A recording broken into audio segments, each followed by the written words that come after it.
Welcome to Ham Nation, episode 534 for November 23rd, 2022. Happy Thanksgiving, everybody.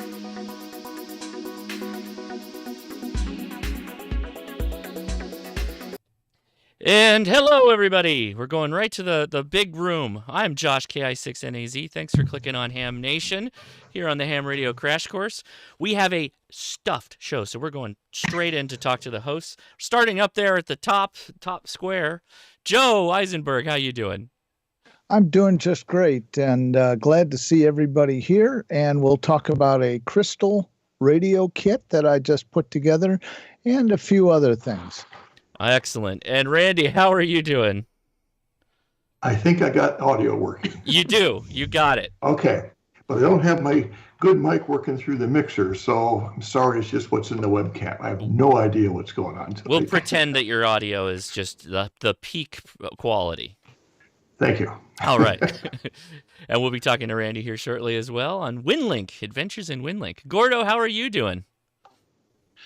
Gordo is fine. All is well here in Southern California. We're going to have high winds coming up tonight and tomorrow, so we're going to blow signals in your direction. Indeed. And Don has a guest of his own with him. Don, how are you?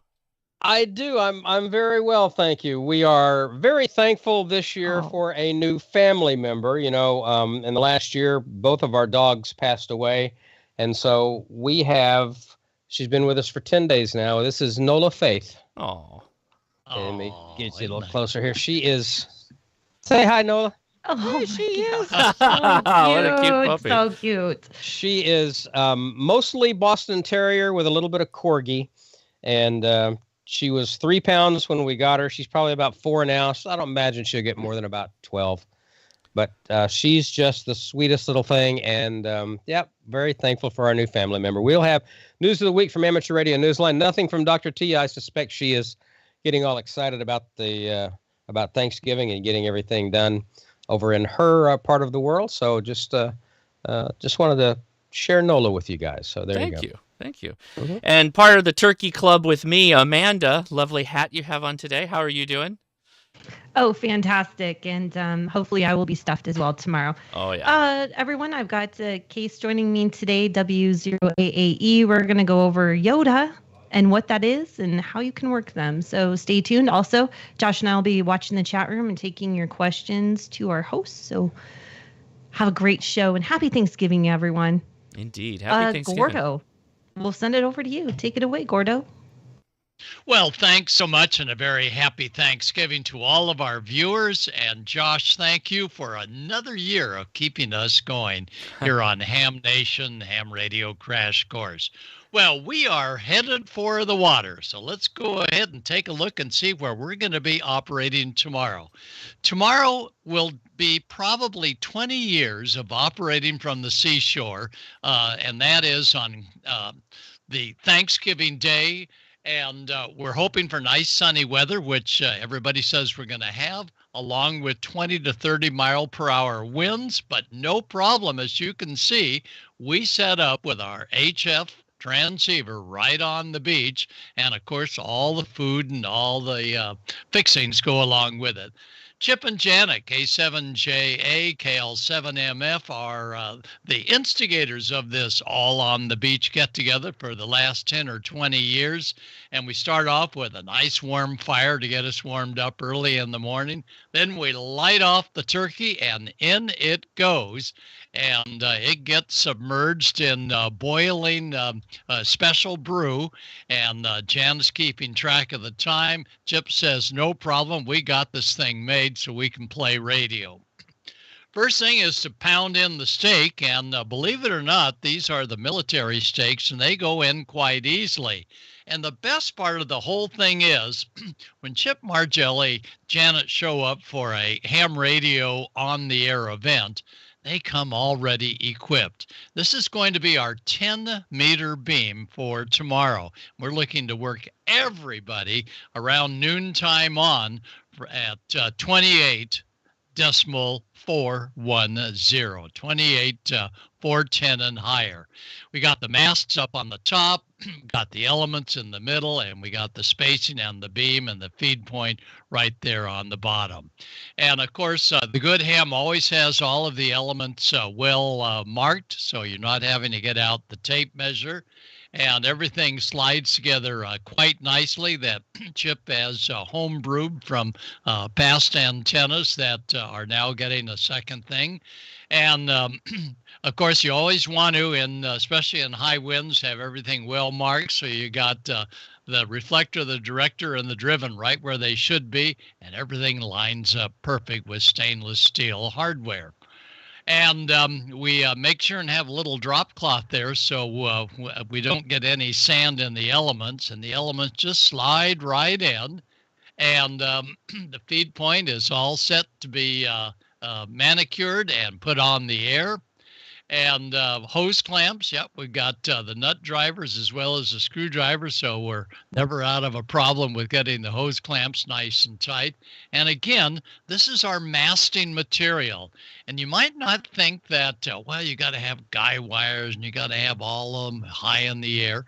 Believe it or not, these military masts are quite strong. And as you can see, even in the wind tomorrow, it'll fly a flag as well as our 10-meter contact beam. And Chip is quite proud of his accomplishment, and I am too, because the SWR was 0, perfect power, perfect directivity, and the directivity, of course, is Armstrong. That's the old rotor. And the hardest part, and it's really not hard, is after we got the elements in place, is adding an extension pole to another extension military mast. But if balancing is your job, we get it done year after year on Thanksgiving Day. And there it is, the completed 10-meter beam. And we're going to be aiming the beam toward the East Coast as soon as we get up at 11 o'clock our time, probably 1 or 2 your time on the East Coast, and we'll be looking for signals. And later on the afternoon, we might swing it north for Alaska or south to South America on 10 meters. The band was really hopping today, so we're really excited about the prospects. We use the bioinno power for all of our operation on HF, running about 100 watts. And you know, this little 15 amp hour bioinno does a great job. But tomorrow we're going to operate even more on the air, and we'll have a little higher power bioinno. And it's always great when we have Josh and the kids come on scene.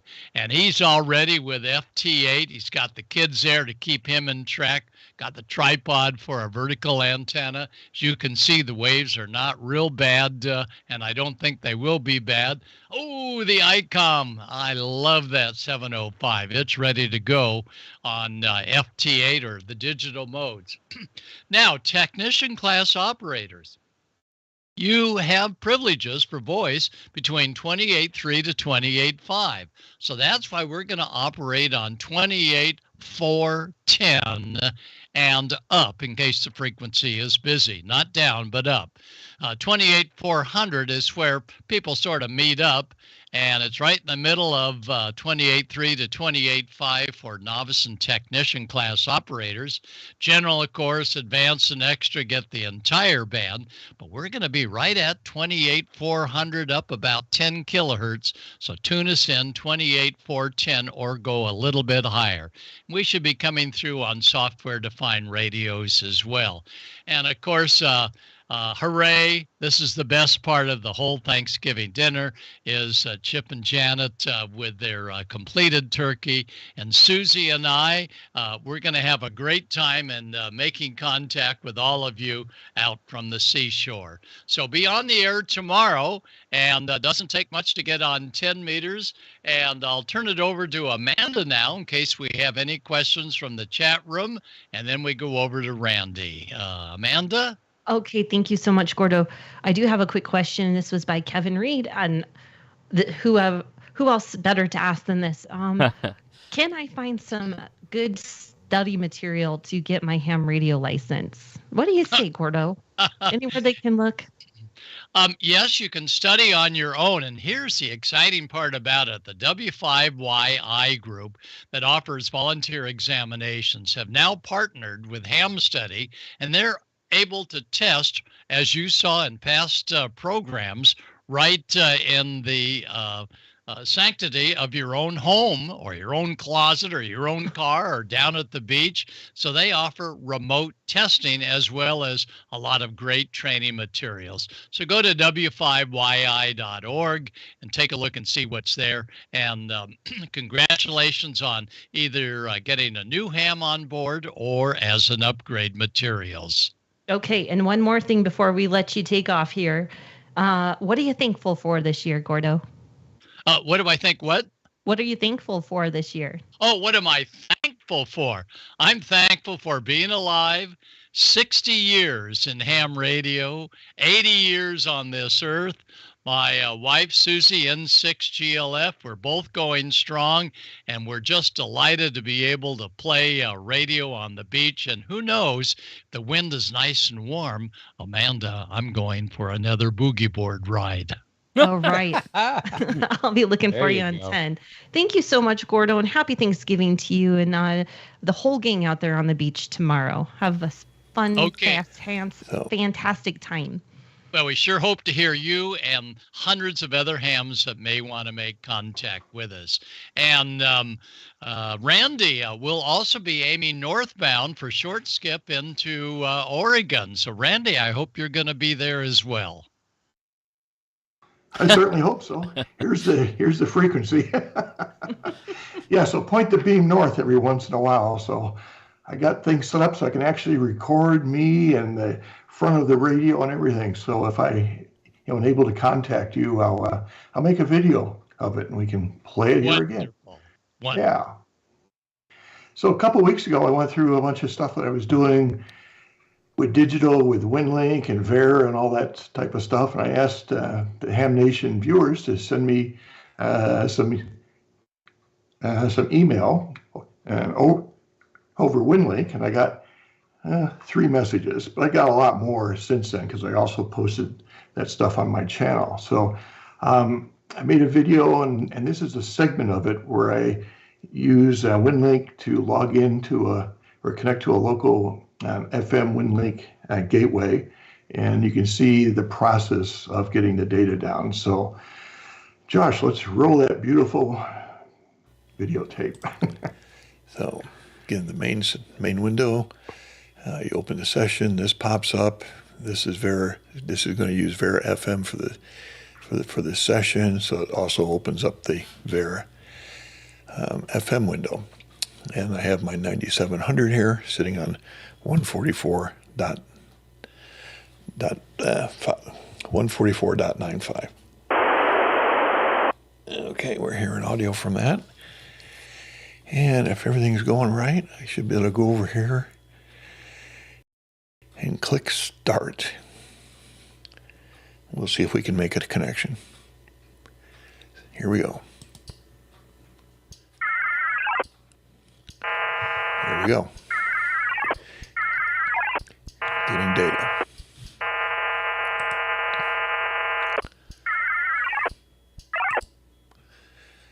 Okay, it's handshaking. It's getting set up. I can see that in the session window.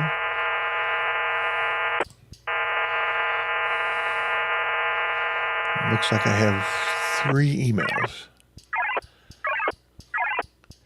N7BEF, AA6BD, K7AHA. And it's neat, you can see the various data rates that the Ver FM modem is shifting through, and it's all done. So fast. I got all the emails in one shot there. Let's go back to the session window. And I can't point to it when I'm doing this, but kind of at the bottom there, it says end of session. Total messages sent was 0 bytes sent. And the next line is messages received. Total bytes received 1,121. Total session time 37 seconds. And I was getting 1700, and I'm getting 784 bytes per minute. Then it disconnected. Session was 0.6 of a minute. Average throughput said 0. 1 minute peak, 0. So anyway, I have some email now. I go back to the main, and I can double click on these, and this is a message from Steve, N7BEF. Hi, Randy.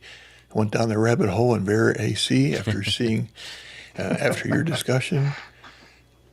No more digital mode to add to my PC. Thanks. I'll answer him back in a second here. Acknowledgement, okay. Open this one here. This is from AA6BD, Bill. He says, I saw your segment on Ham Nation. I want to send you a Winlink email to you. This is going via Vera FM. Very good. And this one here is from K7AAH, Mike. Just watch Ham Radio Nation. Enjoyed your talk about the digital modes. I thought I'd reach out with an email sent on my end up in Seattle via Winlink/Vera FM. I've been exploring Winlink as well in the last week or two. Really enjoy your YouTube videos when you post them. It's been a while. Maybe I'll hear from you on the air soon, though I think you're in my HF skip zone. Well, it depends what bands. All right. Yeah, so that's how you connect to the local gateway, and it downloads the messages, and with Vera FM it really kind of moves right along fairly quick. And what's kind of neat to watch is that on that one display you saw 4 dots.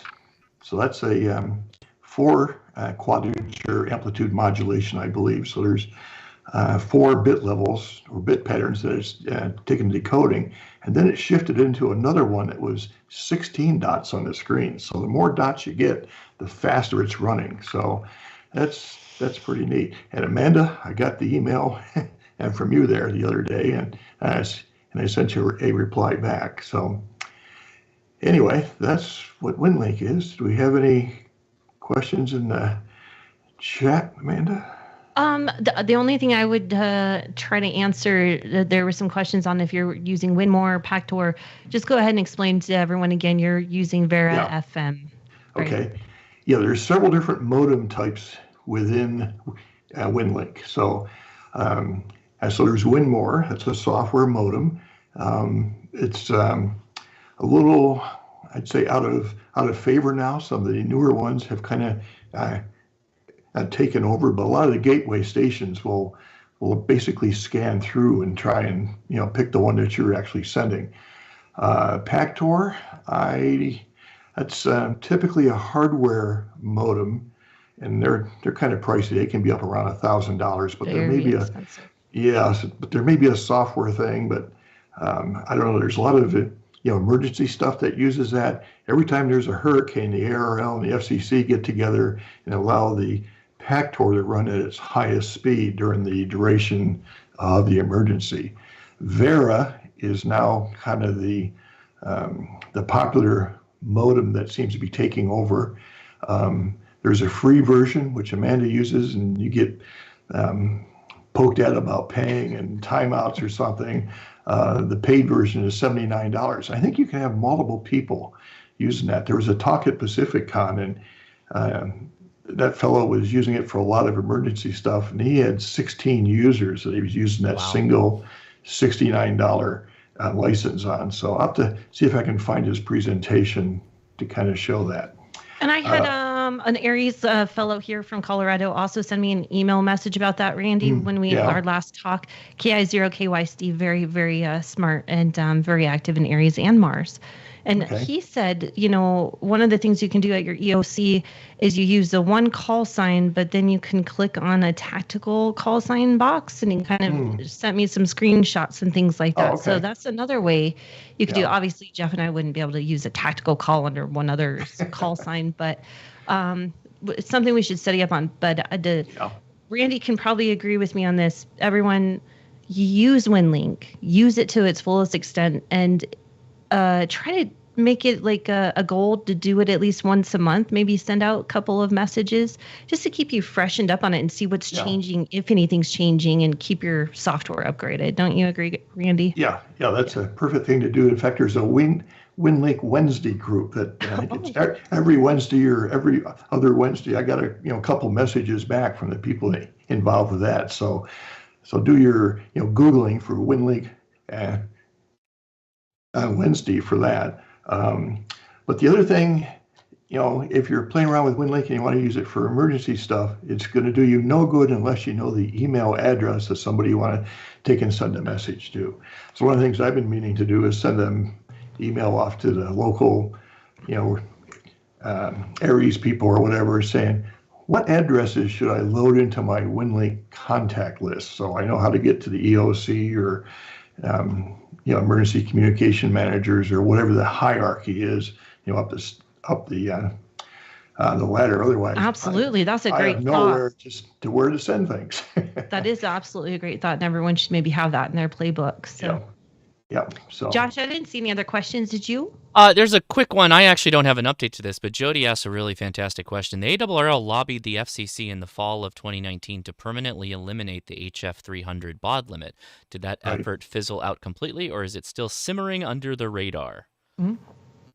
I think simmering. And I think that amateur radio is such a small thing within the whole FCC that it doesn't get a whole lot of attention. No. So yeah. If you want to sell off our frequencies, that would, get a lot of attention, and get people to spend billions of dollars. But to change a baud rate thing, it doesn't get any attention. Yep. That's my All right, understanding, Randy, now last question. What are you thankful for this year? Oh, just being around healthy and able to do everything I want. And we're getting out of this, COVID thing. So it's a lot more open out there and getting back to meeting everyone again. So, and we Amen got to good that. turkey tomorrow and friends coming over for dinner. So that's great. Well, thank you so much. And of course, stick around if you want to. If not, have a happy Thanksgiving. And let's see, where are we going here? We're going to ICOM. Take it away, Josh. Happy holidays from ICOM. Spice up your ham shack this season with one of ICOM's popular handhelds, mobiles, or base stations. These radios are perfect for working your favorite bands while staying inside or venturing out this winter.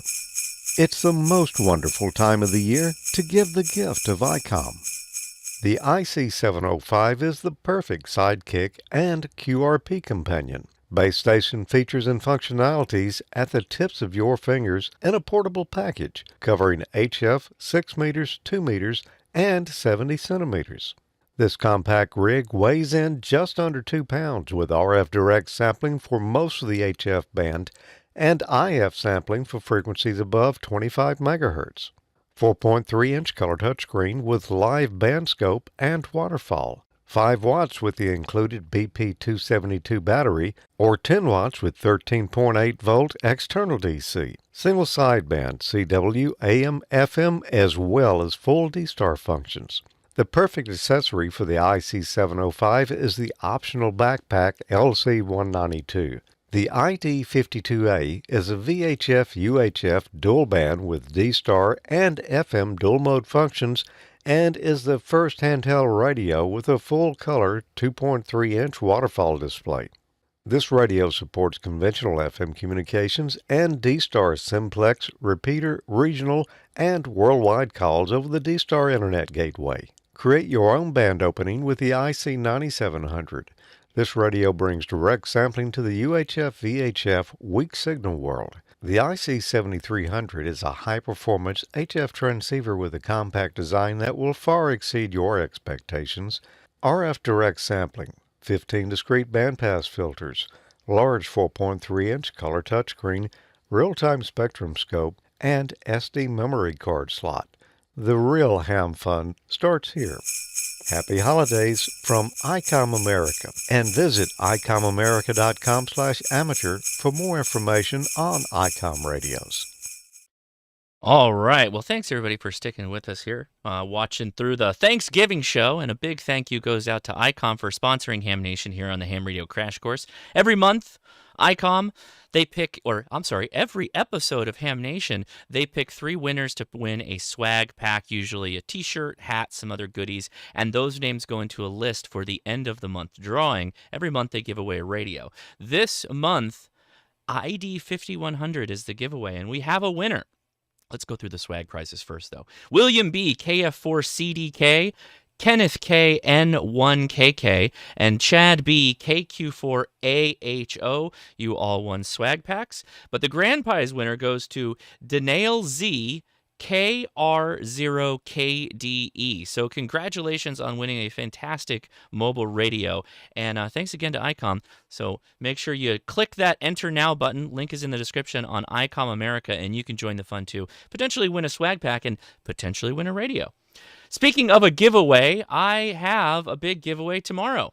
We have our November Antenna Fest giveaway. We have, I think, 13 different antennas we're going to be giving away. Some of them are kits for NFEDs, and then some of them are just full-on antennas like a Buddy Stick Pro, Chameleon Left's antenna, and the Chameleon F-Loop 2.0 mag loop antenna with bag and all the other goodies. The link is in the description for that as well. Totally free giveaway, and you don't have to be in attendance for my Saturday live stream. Boy, I'm all upside down. Today's Wednesday, guys. My Saturday live stream, 5 p.m. Pacific Standard Time, is when we're going to be picking winners for that. And that's going to be a hoot because all the people that are involved in those antennas are going to be on the show. So a lot of fun there.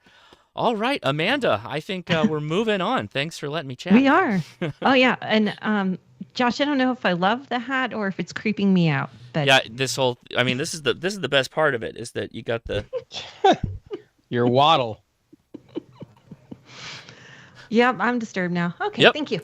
Yeah, All right, more let's so. move on. Let's go to happier places, shall we?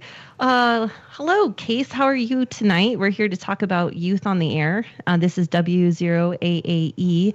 And Case is, you're co-coordinator of Youth on the Air here in Region Number 2. So you're about to tell us what's coming in December. Take it away.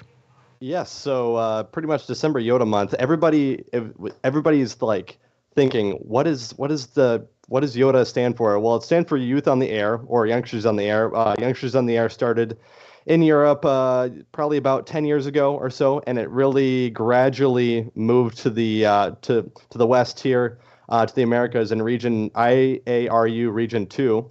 And pretty much what it is it's a community of youth operators ages 25 and under that just like to get on the radio and make a few QSOs and really learn what's big in the hobby. So like right now, we are doing summer camps, and December Yoda month is coming up here. So pretty much what December Yoda month is, it starts December 1st and ends December 31st. And pretty much during this time, there are many, many stations around the globe. In the Americas, there are 4 call signs that will be used for special events. K8Y, K8O, K8T, K8A, and as you probably will figure out, the suffixes add up to YOTA. And then in other countries, there are other call signs like OH2YOTA, so in their suffix is Yoda. And so these stations range from all the way to Japan, to Croatia, to South Africa, and they're just all over the place. And pretty much it's just youth operating these stations, trying to make as many contacts as possible within these between December 1st and December 31st. And so any age between 0 and 25 years of age, if you have a call sign, if you're even if you're a technician in the Americas, you can operate these call signs, and it's open for the community, and all they have to do is all they have to do is contact one of us. There's Blake Pearson, KN4VKY, and then Bryant Rascal, who's kind of moving out of Yoda. He's on to college and bigger things right now, and I'm kind of taking over for him. So we're the coordinators for this huge event here in the Americas, and so it's not only big for the use. Many older hams like to make contact with us. So we have we have plaques and awards for making a QSO with us. So the plaques are pretty much for most stations contacted, and CW, SSB, digital, et cetera, et cetera. And then we have awards, certificates that are given out, that like the bronze award, which is 15 points, silver award, which is 35 points, gold award, which is 65 points, and the platinum award, which is 105 points. And how you gain these points is, so the equation for it is the number of points equals the workstations plus worked band slots. So pretty much this is how it works. If you hear OH2YOTA on 80 meters CW and so you make a contact with them, that's 2 points and a new band slot, which is 1 point. And then if you work them again on another band, the second contact, it's 0 points for a new contact and then a new band slot, which is 1 point. So pretty much you want to get as many contacts as possible on as many bands with these different call signs. And it really gives you an incentive for an old guy. It does. And see, everybody, all of our viewers, they made it competitive for you. So now you have a reason to go out there and contact all these Yoda stations. So is there a place people can find the point system that's on your home website? Yes, it is. It's on the home's website. Okay, so there are kind of like two different websites that we use. Look for Youth on the Air in the Americas, and it should be in that area. It's since there are two regions, IARU Region 1 and IARU Region 2. So we're kind of separate from each other, but we both work together on this Yoda Month thing. Yep. All right, and is this the first year you started giving out the certificates in the point basing system? I think it's the first year we're giving out plaques. Not 100% sure on that, but for the certificates, we've been doing this since the beginning. The kids love it. I enjoy it a lot. I'll be using the call signs and the CWTs. I'm a CW operator. I love CW contesting. And whenever I use the call signs and the CWTs, I get huge pileups. So it's a lot of fun. And we upload all of our contacts to LOTW, and you can also get a QSL card. We're working on that right now, and that will probably go over to the overseas to Europeans. And they have some great QSL cards, you guys. I can tell you. We have very, very good ones. And you can check out our QRZ pages, K8Y, K8O, K8T, and K8A, and you can see all the details on there and what station contacted who at this time. So it's a pretty fun thing, and I have a few friends that are into it. W3MLJ, Mike, he's going to be on a lot, and the Pearson boys, Blake Pearson and Ryan Pearson, they're going to be operating a lot, and they enjoy it a lot. And yep. And so how many do you get usually in a month to operate for Region 2?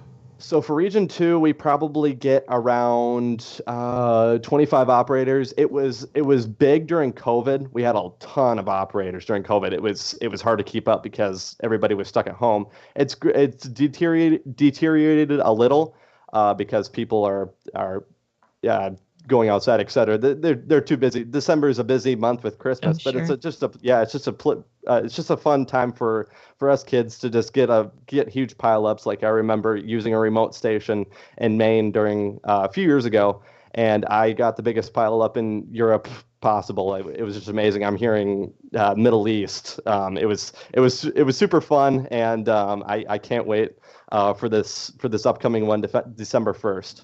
Fantastic. And we can't wait to hear you all on the air. So everyone, when you do work them, make sure that you spot them and also look for the spots and go out and work them. Kason, we can't do any of this without the thanks to Neil Rapp, WB9VPG, because he's put a whole lot of hard work into getting everything coordinated, and you two have worked together just amazingly, and some other support team members. I think that if you want to mention them, go ahead, because they deserve a big thanks for putting all of this together every year. Yeah, there are a few. There have been so many people in the background. So yeah, it's hard to name everybody. There's Sterling Mann, N0SSC. He was a big guy who really brought what Europe had, what Region 1 had, over into the Americas for for our Yoda camp. So every year we have Yoda camp in June or July during the summer, and it's just a ball. I've learned so much from the camp. I thought I was an experienced operator, but I didn't know about this whole other world. Like I'm into radio direction finding now, and balloons, weather balloons. Like I didn't even know those two aspects of the hobby. I knew contesting. I knew all that other stuff, but not these other things. And it really exposes just a kid like me to the hobby, to different aspects of the hobby that I never would have thought possible. And it's just been a ball. I've been getting into balloons and a little bit of radio direction finding now, just because of these of what Sterling Mann and a few others, and Neil Rapp, he's the big one. Who's been organizing everything. So it's been pretty fun. Oh, you guys are a spectacular group, and Jocelyn as well. Yep, Jocelyn. Yes, another good one. Yeah, really, really nice guy, and he's helped me with some stuff as well.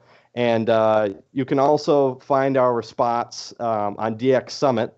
If you go to our QRZ page, it'll say click here for our spots, and you can see every single spot from every station around the globe that is spotting us on DX Summit. So it's been fun, and we hope to really kick this year off and make a lot of QSOs during the month of December. I hope you do too. So hopefully you'll come back with a tally and tell us how fantastic it was. I didn't see any questions in the chat room, except for that a lot of people commented that they worked 3 out of the 4 stations last year, and they were really looking forward to it and things like that. So I think you guys making it competitive is really going to be a fantastic time. Well, thank you for everything you do for youth here in America and region number 2. And don't stop doing it. And without the youth, ham radio is not going to exist anymore, right? So thank you. That is true. Yep. Thank you very much. I appreciate it. All right. You take care, and happy Thanksgiving. Yeah, you too. Thank you. Thanks. Let's see. Where do we go now? We're going to Amateur Radio Newsline? Yep. Okay. Well, yeah, let's do that. And I wanted to dovetail a little bit with Yoda Month, with the work that Amateur Radio Newsline does and has done for decades with the Young Ham of the Year Award. To see what the youth in amateur radio is doing would certainly make Mr. Pasternak proud. His call sign on the license plate right over my shoulder here. He's the guy who started the Young Ham of the Year Award with Amateur Radio Newsline. Yeah, he would be so proud of Case of what you guys are doing. And yeah, congratulations, of course, to Neil Rapp and Jocelyn Bro. Those guys, they took the ball and ran with it, and it's amazing to see what the youth in amateur radio are doing. I'm so proud of you guys. I really, really am, and it warms my heart to see what the young people are doing. Because yeah, as you said, Amanda, it's bringing new blood into any hobby. Is the life of it, because we're all eventually, gonna go, go our separate ways. Yeah, we're gonna put our line in the other room. So exactly, yeah, exactly. So or we're not going to be able to do the hobby anymore due to restraints. So that's right. We'll have to, replace those who move on, and that's the whole idea of it. So yeah, congratulations, Case. I want to try to make as many contacts with you guys as I possibly can. Let's go ahead and get into the news of the week now from Amateur Radio Newsline. From Amateur Radio Newsline report number 2351. This is Ham Nation headlines for Wednesday, November 23rd, 2022. First this week, shortwave station WTWW, a longtime friend of Amateur Radio Newsline and Ham Nation, has gone QRT. Shortwave fans worldwide were disappointed to hear the November 9th broadcast announcement of WTWW Radio that it was signing off the air for the last time, with plans to continue to provide programming instead over the internet. The station's operator, Ted Randall, WB8PUM, cited difficulties in meeting the station's ongoing expenses. Based in Lebanon, Tennessee, WTWW provided a wide range of programming at 5.83 megahertz, along with music and amateur radio content at 5.085 megahertz. The station was among many to broadcast programming directed towards Ukraine following the invasion by Russia earlier this year. To continue hearing the station's streamed programs, follow the link in the text version of this week's script at arnewsline.org. This is Andy Morrison, K9AWM. The world of ultra-tiny satellites is preparing to take on a whole new shape. What modern music lover doesn't remember compact discs? While that shape is no longer widely used to hold the latest hits or some favorite classics, the compact disc does hold something else. The promise of a new kind of plate-shaped, ultra-tiny satellite. In fact, the DiscSat, as it is called, is in development as a potential replacement for the widely known CubeSat, with the hopes of creating a new standard. Because they are so thin, measuring 1 inch or 2.5 centimeters wide, many can be launched at the same time, stacked inside a payload for later deployment on an individual basis. Although its dimensions can be changed, the demonstration DiscSat also measures 1 meter, or not quite 40 inches, in diameter, leaving plenty of room for solar cells. Engineers hope the DiscSat will prove suitable for very low Earth orbit, offering low atmospheric drag and the ability to stay up in space for longer periods of time. That kind of compact disc would indeed bring music to everyone's ears. This is Ralph Squillace, KK6ITB. State police in New York tapped the crime-fighting potential of amateur radio during the recent Halloween season. In New York State, the Pumpkin Patrol has been an amateur radio holiday tradition since the mid-1980s, pairing hams with New York State Police along one of the state's main thoroughfares, the New York State Thruway. The Thruway extends from Newburgh in the Hudson Valley all the way north to Syracuse. For 5 hours on both Halloween Eve and Halloween night, a traditional time for mischief, New York amateur radio clubs once again worked this year with the state police to monitor checkpoints along the overpasses to ensure motorist safety. According to a report on the website mylittlefalls.org, no suspicious activity was reported. State police said that 15 ham organizations participated, representing 19 counties in New York State. The crime-deterring effort was inspired by an incident in 1976 when a CB radio operator was talking to a truck driver on Halloween when the truck driver's windshield was shattered by a pumpkin that had been tossed at the vehicle from an overpass. CB radio operators began the first Halloween safety patrols soon after, and the effort grew from there. This is Sel Emby, KB3TZD. And that's all from the Amateur Radio Newsline, your independent source for amateur radio news for 4 decades and counting at arnewsline.org. With Andy Morrison, K9AWM, Ralph Squillace, KK6ITB, Sel Emby, KB3TZD, Karen Eve Murray, KD2GUT at the news desk in New York, and our news team across the globe. I'm Don Wilbanks, AE5DW. 7-3, we'll see you next time here on Ham Nation. And I wanted to add some additional information about the Ted Randall WTWW story. That programming, the ham radio programming with Ted and QSO radio show, is now airing on shortwave radio station WRMI as well as streaming. And there's more to the story in the audio edition of Amateur Radio Newsline. Had to edit that for time, as we always do with these headline news stories. So go listen to the full story on Amateur Radio Newsline and tune in and join Ted and the whole staff back on WRMI now. So that's some good news. We do not have a solar report tonight from Dr. T because I suspect she's getting all ready for Thanksgiving. So with that, Amanda, we will thank the Amateur Radio Newsline group and point you to Dr. T's Twitter feed on Twitter at Tamitha Skov, and of course, spaceweatherwoman.com and her YouTube channel, Tamitha Skov, for all the latest in the solar world, or the world of solar. I guess we are a solar world, aren't we? I think. I'm not exactly sure. I just woke up. It'd be hard to be one without it. Well, that's true. It'd be a little cold. Be a little cold. So anyway, with that, Amanda, I'll turn it back to you. And well, wait, honey. You got to tell us, what are you thankful for this year? Oh, my God. We could go a whole hour on the stuff that I'm thankful for. I'm thankful to be alive. We had gastric bypass surgery 12 years ago, and I'm pretty sure I'd have been dead about 7 years ago had we not had that. So every day is a gift. Thankful for being in this ham radio hobby since 1995, officially licensed anyway since 1995. My wife, Dawn, of 38 years. My son, Tyler, who will turn 23 in January. His girlfriend, Eva, who is just a doll. Of course, our new puppy, Nola. I'm extremely thankful for the amateur radio hobby and all of the people that have come into and stayed in our lives through that. It's funny. My wife, when I told her I was getting into, ham radio back in 95, she's like, oh, okay, great. This will be the hobby of the week, the hobby of the month, because I've gone through so many. And I can't tell you how many times over the last how many years now since 95. After about 10 years, she started thinking this one might stick. And so, yeah, she has said, she's not licensed, but she has said many times, because she comes to Huntsville with me and some of the other ham fests and things. She's like, I cannot believe how much a part of our lives this whole ham radio thing has become, and what a cool thing it is. I had no idea. And so, yeah, it's touched us in ways that I cannot even explain. So I'm just thankful. I'm thankful just to be, Amanda. There you go. Well, thank you, sweetheart, and happy Thanksgiving to you and your family. And I know you have a great close get together. So, yep. Yeah, you get to even stumble home if you want to.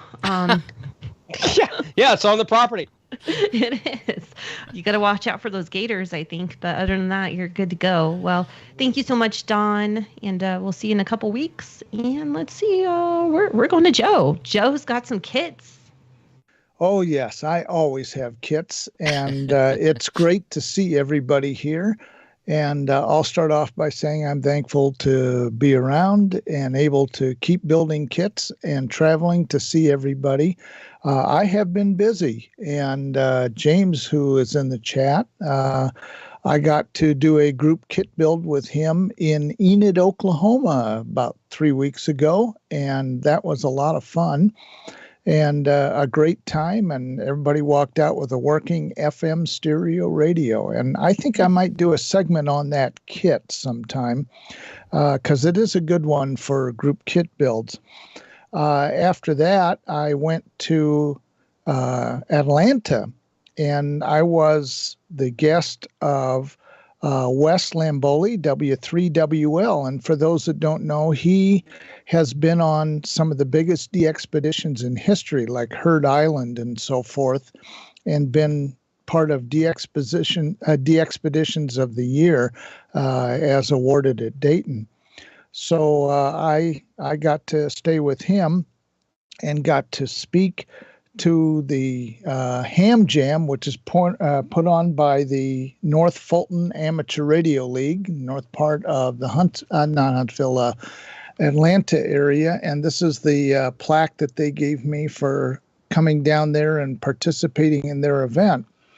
And a wonderful bunch of people there in Atlanta. And one of their members I went to high school with in Omaha. So that was kind of neat to see him as well.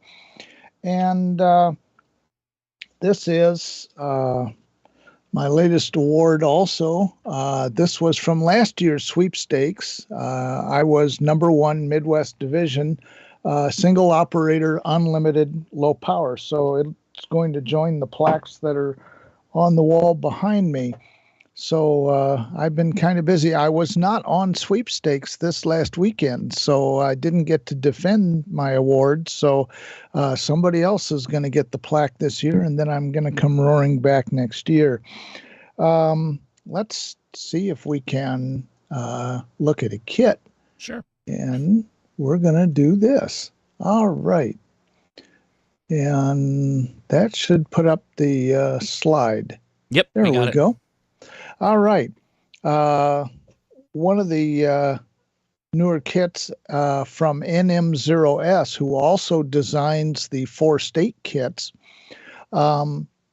This one is one he's doing separate from 4-state, and this is the Discovery Crystal Set kit. Now, it kind of borrows on some of the technology from the old CR1 Heathkit crystal set, which had very incredible performance. I got to play with one many, many years ago, and it works quite well. And I and other people mentioned, it would be nice if the diode, instead of being soldered to the board, if it was on top and made so that we can change it, try different diodes, or try a cat's whisker, and I'll show one of those later.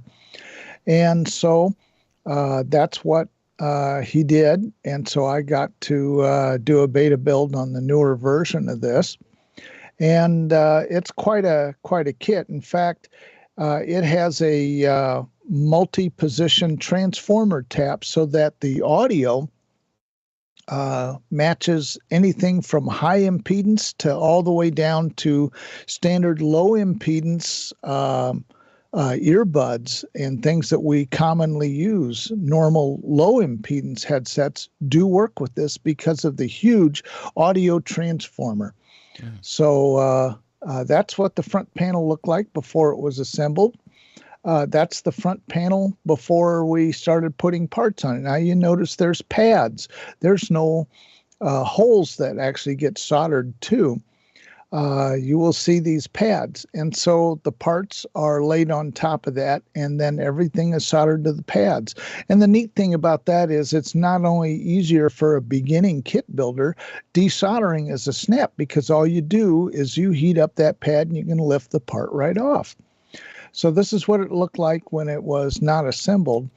This is the second board, and this one held 2 ferrite loop sticks, which had 41 turns of special what we call Litz wire, which is that weird kind of stranded wire that's used on AM broadcast radio loop stick antennas, but you get to wind these and solder them yourself. And this makes up a RF transformer, and that bolts to the bottom of the other board.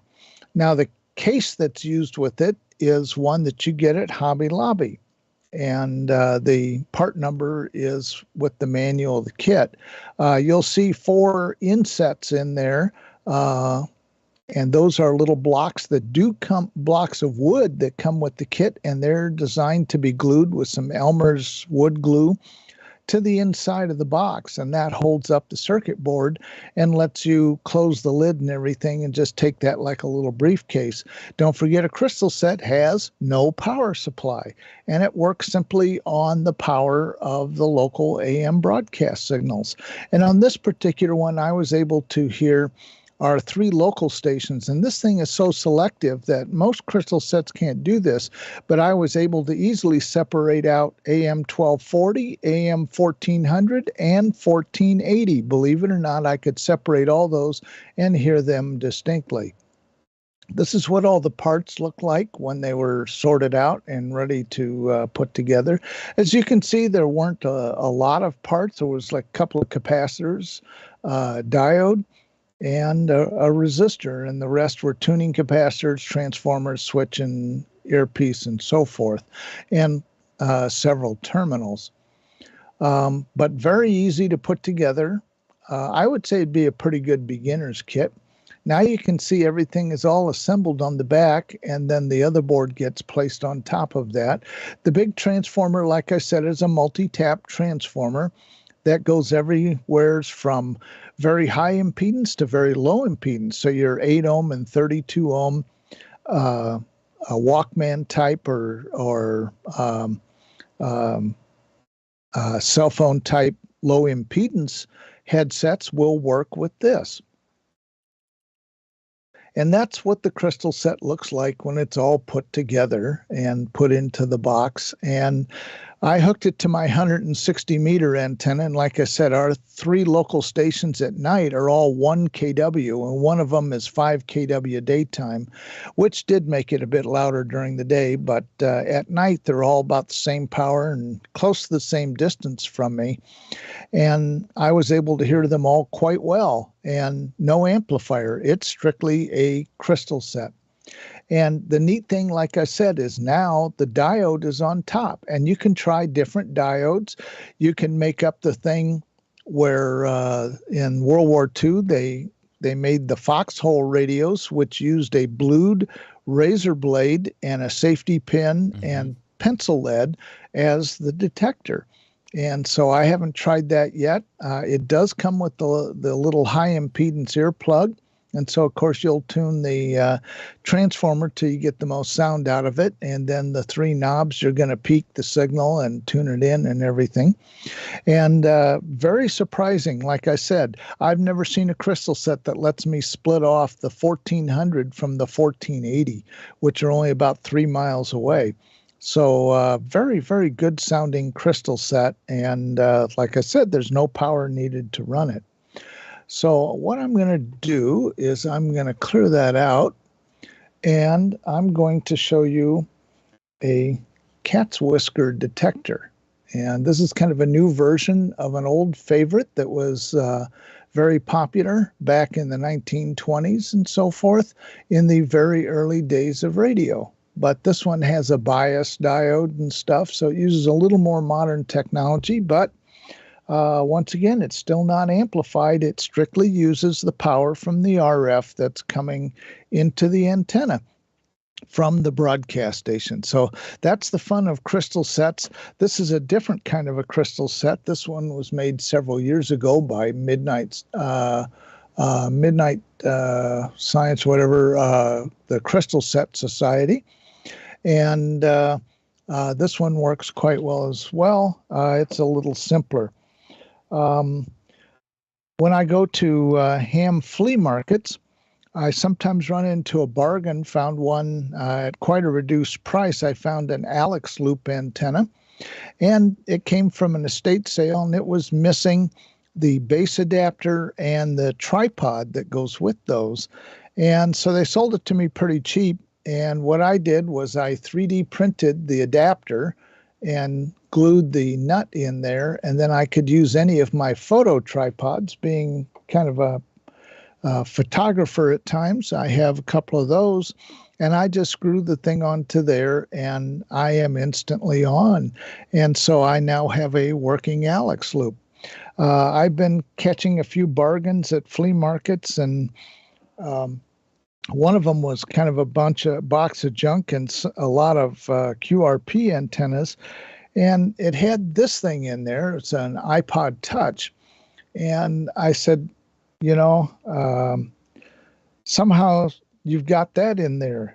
And he said, well, my daughter says it's bricked, so I guess it's yours. You can mess with it all you want. And so I thought, well, if it's bricked, then I'll take it apart and see what's in it. But knowing me and the fact that I'm an IT guy, I hooked it up, and yes, it was bricked, but there was a way around it by wiping it completely out with an app that Apple had, and then I redid it and updated it, and now that thing works too. So don't look past things that they say may or may not work at a ham fest, because you never know, it might work.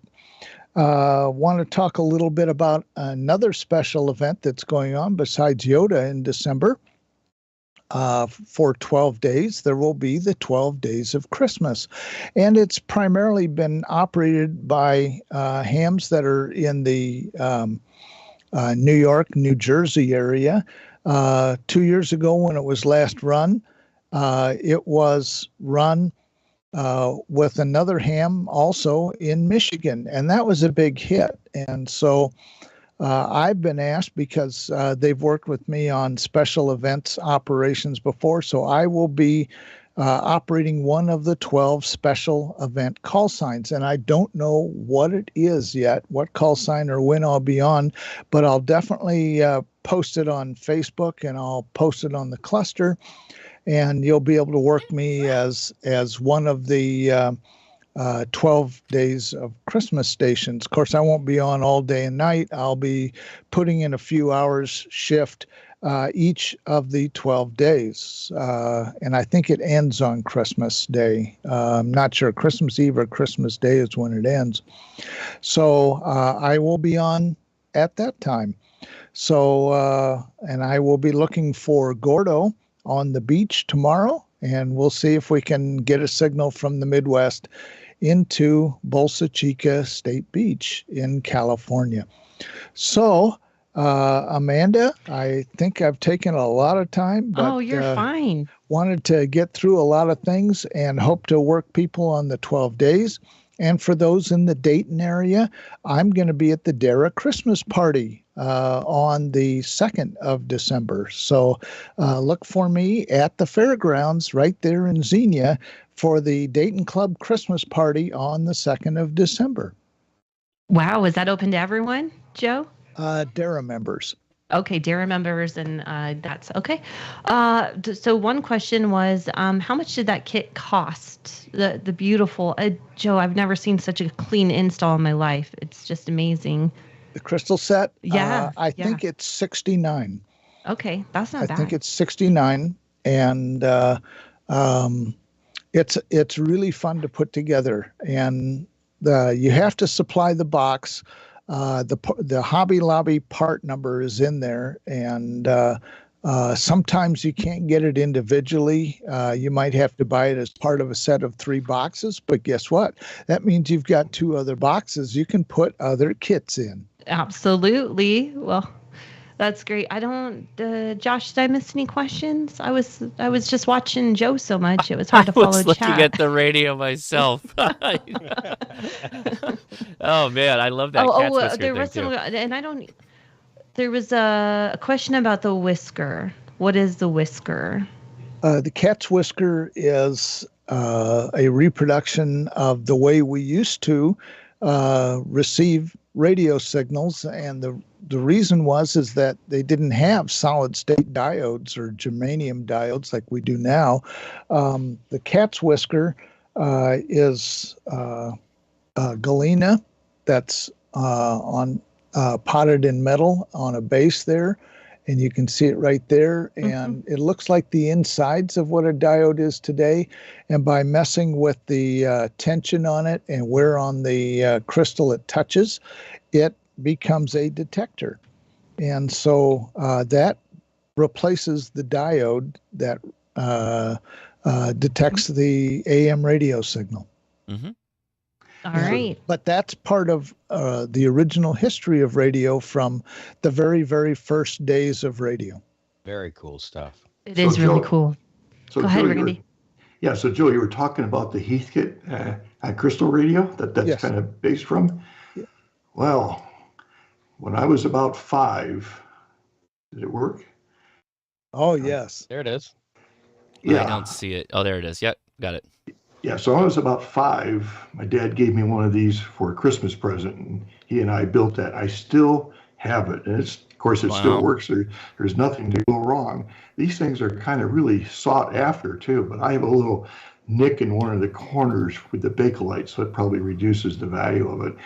But over on the detector knob, I don't know if it probably doesn't show up, but around 65 and 22 there, it says CD for civil defense. And this is where you That's cool. That's where you tune in. Yeah. That's 1240, and 640. Oh, okay. So, yeah. In fact, I need to drag that thing out and take it and hook it up. I have some high impedance headphones and see what I can pick up with it. Yeah. Also, congratulations on your sweepstakes plaque, Joe. Yeah. And what was your station that you were using? Your My transceiver station, antennas and all that to get that? I was not running high power. I was only running 100 watts, and I was running the ICOM 7610 and a TH3 up 50 feet, and 40 meters was a double bazooka and still is, and 80 meters was a top-fed sloper. And I still have the same configuration. My previous plaques, some of those on the wall were done with the ICOM 7300 or 7600. And absolutely really good radios to use when you're dealing with sweepstakes where you've got a lot of signals close by. I was not able to this year because my voice seems to crack after a while. So that's what the voice key is for. Yeah. Well, yeah. So I'm gonna more automate it next year and get it in the laptop or something so that I can just feed that right in. But also had some other things to do. So we do have a super important question for you, Joe. Yes.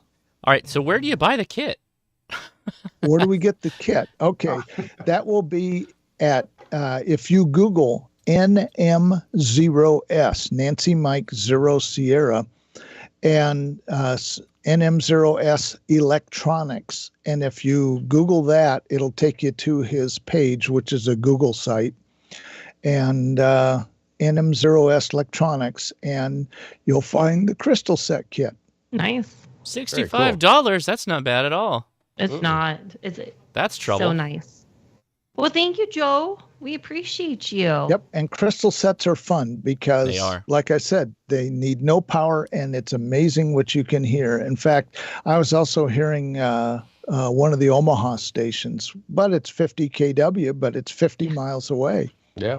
Yeah. And there's some very exotic crystal sets. You start Googling around, and Yeah. these guys have them on boards that are multi-feet long with coils that slide up and down the board for the coupling. And It's pretty exotic. yeah, And the reason they do that is because, once again, you want it to be just as sharply resonant as possible for selectivity, as well as delivering the most amount of RF to the detector, which then goes to the earpiece.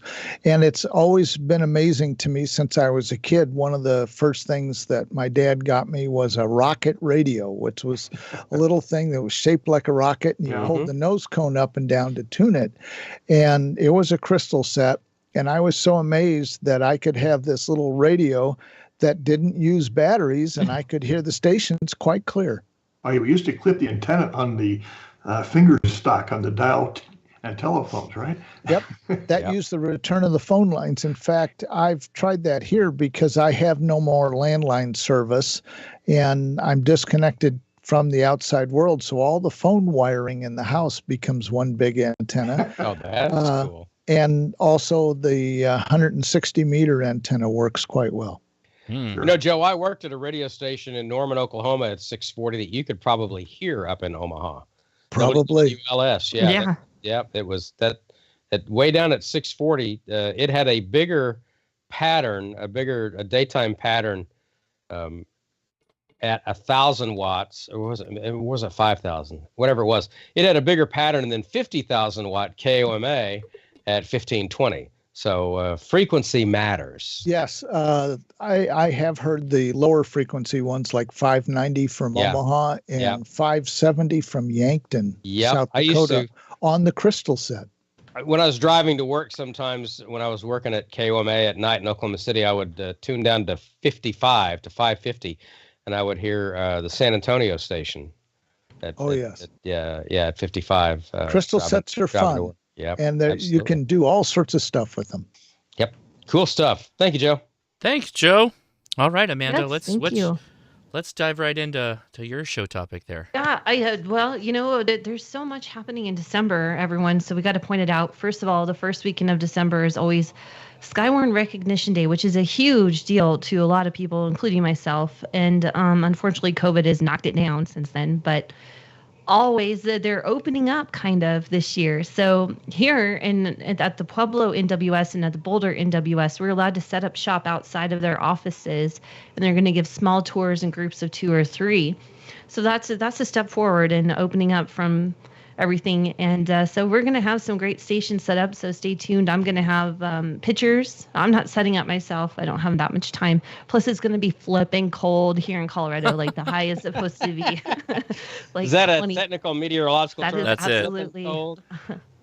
Our Matt Meister here in Colorado, that's what he would say. So it's going to be like a high of 25 degrees so far. I mean, that's a week out. But everybody, please get together with your groups and see what your NWS office is doing. Sign up on this website that Josh was just showing you, because that's where you would register to go, and you're kind of like pre-approved to go participate with your Skywarn group. So it's a big deal, and it's a 24-hour ordeal if they let you set up that long, which they probably won't. But we used to be able to operate in the office 24/7 because, they're working 24/7, so they don't mind the interaction. And it used to be so fun to get them on the air and see people pretty mic shy, even though they're not shy about telling us that we're going to get a blizzard or anything like that. So look for the WX calls, the Whiskey X-ray calls. If you see those, it means it's the National Weather Service, probably.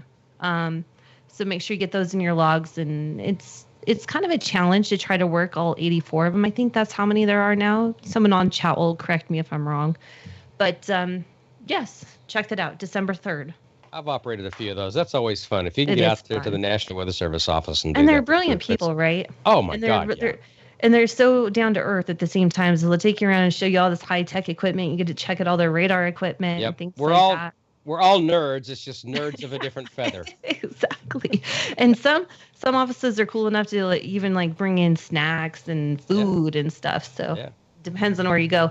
Next thing I wanted to talk about is a special event station that's happening here in Longmont, Colorado on December 10th. They're celebrating the 75th year of the transistor, everyone. To be honest, I thought it was older than that. But there you go. So thank you, Longmont Amateur Radio Club, for recognizing the transistor. And hopefully they'll have a cool QSL card, and they'll be on HF and doing some things. So, and they're having an open house at their clubhouse as well. So, other things. Goodness, there is one more Santa net starting up on 80 meters. Look for that. That's going to be probably right after Thanksgiving. And we have a wonderful group of people that volunteer. And I didn't get a website for that, Josh, because I might have them on December 3rd or December 7th. But always get your children, get your grandchildren, depending on your age, and get them on the air. And it's really cute to hear. 3916. 3916. The friendly bunch hosts it. They are a lot of fun. They are. And I just recorded the promo for the Santa Watch net on the Dewdrop Inn Echolink conference server. So I'll be listening for that. I'll have to try to have them on next time. Yeah, absolutely. Yeah, that's Christmas Eve, 1800 hours Eastern time. So okay, all right. I think that's it, Josh. It's up to you and me now. We have to say what we're thankful for. So I didn't practice a speech or anything, but neither did I. You came up with this. You should have been the one to know that. I ask every year at my dinner table, and it's usually me and Jeff and my parents. So we're like, okay, we're glad we're all here. But no, seriously, very thankful for health and for my family. Yeah, yes.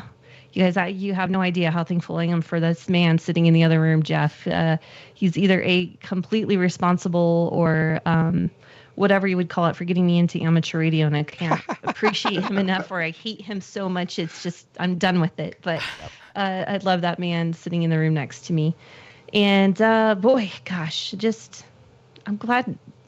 You know what? Actually, I'm pretty sad about some things this year, and some shootings here in Colorado and around the United States that really brought us down this year. But we have more to look forward to, and hopefully things change. So yeah, hopefully there's more good than bad. I don't know. Can we pray for that, somebody? Yeah, absolutely. That would be great. We lost Dawn's dad this year, so this will be the first Thanksgiving without him. And it's been tough on her mom, who thankfully lives here on the property, so she goes over there every night to visit her. And so we're all going to have Thanksgiving, but it won't be the same without Big Lou. I know. Yeah. So, Josh, what about you? You'll be there in spirit. Definitely, you got to say the health, right? I've got healthy kids. They're vibrant. They're crazy. They've been opening the door constantly throughout this live stream. So where they get that from? Turkey. Yeah, exactly. Happy wife. We just kind of did a kitchen remodel, so she's extremely happy, which is great. Oh Lord, and you survived? Oh yeah, it's pretty nice. It turned out great. Our contractor's wonderful, but. Honestly, Thanksgiving has always been such a huge tradition in my home. We've been hosting for years now, and COVID kind of took that all away. We're getting back to it. Our largest ever was like 35 people. We're going back to just 13, just a simple Thanksgiving this year. We really do enjoy it, though, my wife and I, and so I'm just thankful for that. It was a really good. It was yesterday on the Ham Radio Clubhouse. Mike K at MRD mentioned something that should be reminded. Tonight is one of the most dangerous nights on the road for people that are driving drunk. So everybody do the right thing. Stay safe. Don't drink and drive, obviously. It's just too close to the holiday season to have something tragic happen. So everybody be safe out there. Be careful. Yeah. And if you don't have to drive, just don't. You can order groceries online now, and they can get delivered to you. So order everything online, and it gets delivered to you. Something else. Hey, he's in the chat. Hey, Mike, I saw you earlier. I'm so glad you're there. So thanks. MRD, he's a great guy. Well, something else that I'm very thankful for this year. That when Amanda asked me, I'm going through this list of dozens of things that I'm thankful for.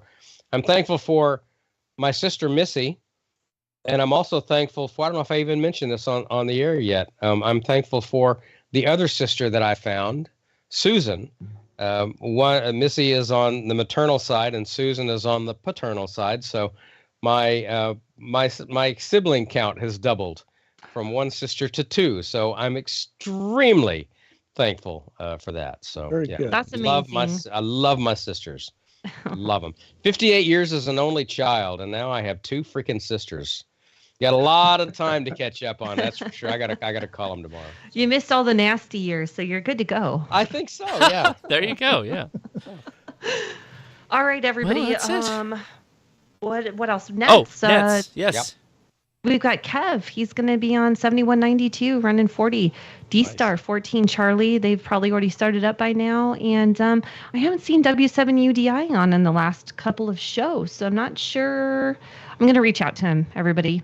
But listen, he should probably be moving to 80 when it is time for 80. So I'll verify that and let everyone know next December 7th, our next show.